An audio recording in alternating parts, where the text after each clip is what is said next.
So I've been trying to start my videos slightly differently because I keep saying hey guys, and I have done for like a year, and most of my viewers aren't guys, they're girls. So saying hey guys just doesn't really, I don't feel it fits. But just saying hello just sounds so weird. But anyway, hello. Today I'm going to be doing a book review of Gayle Forman's book, If I Stay. I absolutely adore this book, like, oh my god, it's such a good book. So I'm going to read you the blurb, just in case you don't really know. This is like the first thing you really read of a book, don't you? Read the blurb to sort of give you an idea of what it's about. And when I read this, I just sort of looked at it and I was like, I don't know if I'm going to like it. Because it just gives you no idea at all. So basically, I think I did this in my book haul, but I'm going to read it again. A cold February morning, a snowy road. And suddenly all Mia's choices are gone, except one. As alone as she'll ever be, Mia must make the most difficult choice of all. And reading that, I was just like, I don't know if I'm gonna like it. So I watched the film first. And so I guess that took some of the emotionalness out of the book because I had watched the film first, so I knew what was gonna happen. But there were still points in this book where I was just like, oh my god, and I just broke down in tears because I was just like, so sad. Even though I'd experienced it once already, and I cried my whole way through the film, this just, it was also like, it was still as emotional. And I found in the front of this book some reviews from like newspapers and stuff, and I just thought that they summed up the book really, really nicely and gave a much better review of them than I think I can actually give. But this says, the Daily Mail said, this sensational written story of the power of love and loss presses all the right buttons. Read it, and as they say, and weep. So that just, like, it tells you, like, it's such a strong, like, book, you know, and it is written around love and loss, and mainly love of, like, family, which is really, like, the book is more strongly based on the family element than love, which the film is much more based on the sort of love, like romantic sort of love. Here's another review.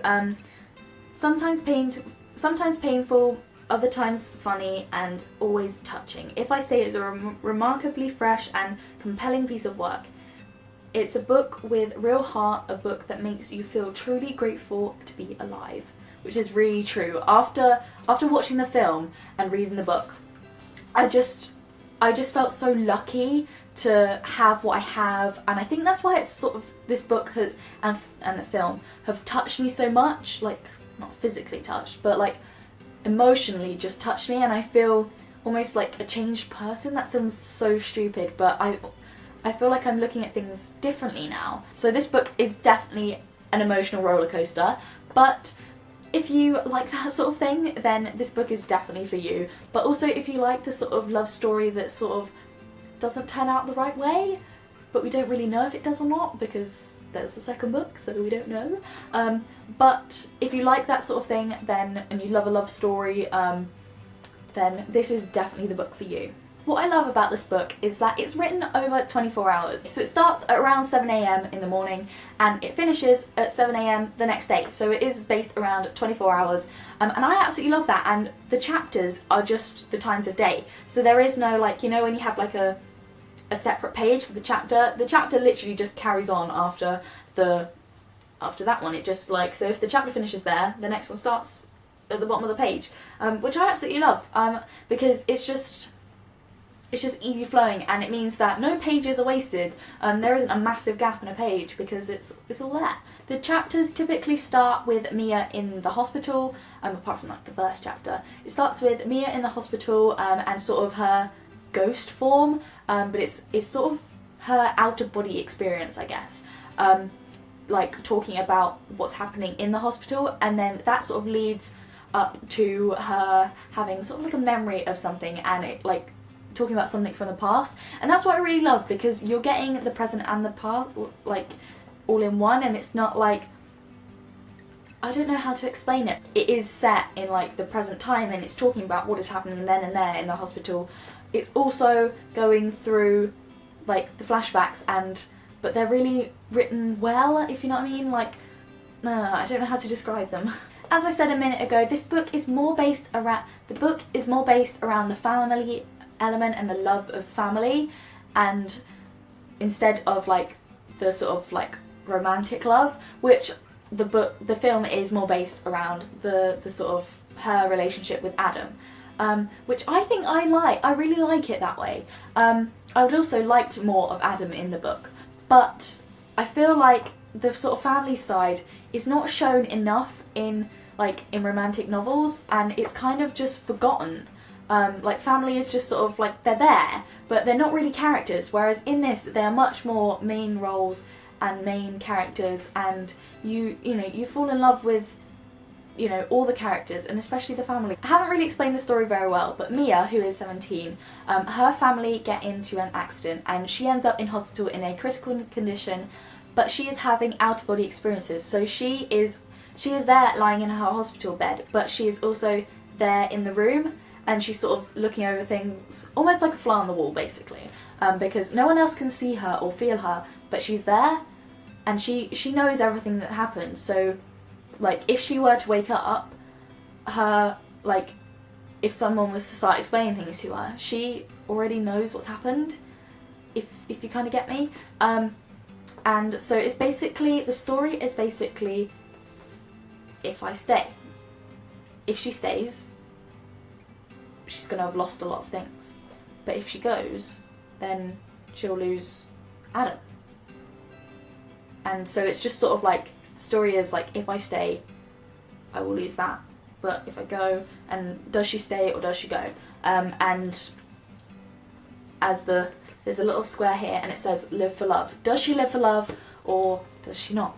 And ooh, it's really, to me, like now that I know that, it really excites me. But before, I didn't really know what the story was about, and I was kind of like, and that's why I watched the film first, so that I would sort of find out what it was about. And people say to me, well, if you watch the film first, now you're like looking at the characters as they are in the film.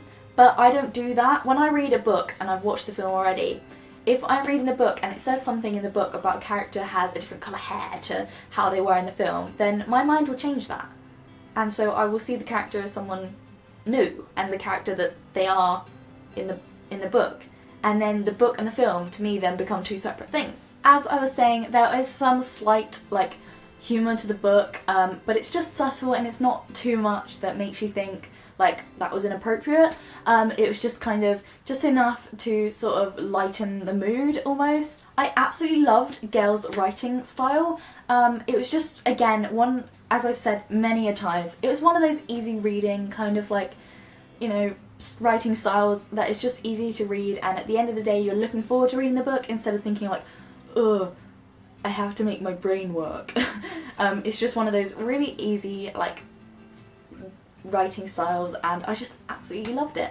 I fell in love with Adam as a character. I just thought he was an amazing, like, character, and the way all the characters were written, they did just make you really love the characters. And I just want to be best friends with Mia and Kim, because they had such a nice friendship, and it was just like the way the friendship was written and like how they were friends and the things that sort of happened. It was just so good, and so, like, I really, really loved it. Like, the way that Kim was written as a character, and every character was different. They all had their little quirks and things they did, and that just really makes it good in a book when the characters are different, because if all the characters are the same, they just sort of, they clash, as like in the book, because you're reading about one character and then it'll go to another character and you're like, huh, who? Because you're thinking they're the same people and they're not. And yeah, that was really cool that they sort of had their own personalities and everything, and it was, yeah. But this is definitely one of my favourite books I've read this year, like, so far. This and Girl Online, I would say, are my two and Dream a Little Dream. Those are my favourites I've read so far this year, and I'm sure there are many to join that list. Next, I am reading Where She Went by Gayle Forman again. This is the sequel to If I Stay, so I am now reading much more into, this is actually based in Adam's point of view. I'll read you the blurb of this one. It's been 3 years since Mia walked out of Adam's life, and 3 years he spent wondering why. When their paths cross again in New York City, Adam and Mia are brought back together for one life-changing night. Adam finally has the opportunity to ask me the questions that has been haunting him, but will a few hours in this magical city be enough to lay their paths to rest? For good? For good. Or can you really have a second chance at first love? I am actually on chapter 7, so I've read quite a bit so far, and oh my gosh, am I loving this so much. I literally cannot put this down, and if you enjoyed this book review, make sure to give the video a thumbs up to let me know that you enjoyed it. Subscribe if you are new and would like to see more from me, and I will hopefully see you next time. Bye!